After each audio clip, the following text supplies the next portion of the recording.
Hey everyone, thanks for joining us on this video. My name is Eric Connor and I am a primary therapist at Insideout Living. We are a counseling practice with offices in downtown Chicago and also in Evanston, Illinois.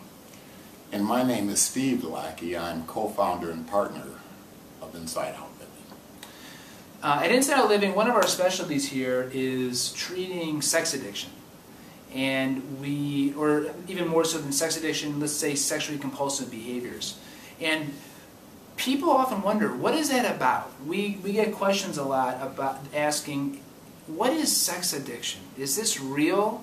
Or we read about what's going on in the news, or with, I'm thinking the more recent cases, Steve, with Tiger Woods and some senators, political figures. And so people, rightfully so, are wondering, is this really an addiction? So, Steve, tell me, is this an actual addiction, sex addiction? Absolutely, Eric. We know beyond a shadow of a doubt and through research that this is a diagnosable condition. And we notice that because people come in, when they may present with one specific issue that's showing up. But as we navigate deep into the history, we find out that there may have been some, or may be currently some behaviors that are a little off balance or inappropriate, and that could be anything from visiting prostitutes or going to massage parlors and or buying a ton of porn or spending a lot of time on the internet viewing pornography, and it interferes with the lifestyle and the life of a person. So these are just some of the characteristics and behaviors that let us know that this is definitely a disease.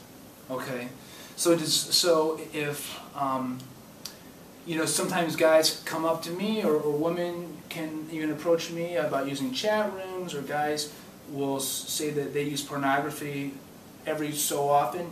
Does that constitute an addiction, or what's the difference between an addiction and casual use? Well, that distinction, Eric, has more to do with the chemical change in the brain over time. And what research suggests is that the brain does change, and we'll talk a lot more about that in future videos. As persons are viewing pornography and are visiting porn sites or prostitutes or massage parlors, what's actually happening is it's changing the actual chemistry in the brain.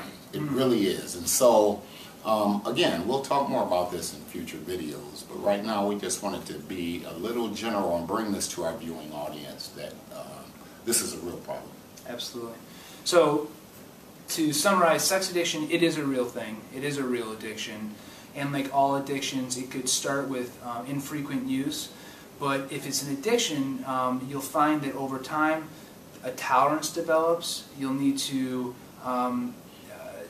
act out more frequently, maybe in more intense ways. If you've ever told yourself you're not going to look at pornography or go to a chat room or do something that you know is sexually maybe inappropriate, or something that you said that you don't want to do but you still do it, those are all signs that maybe something is going on inside.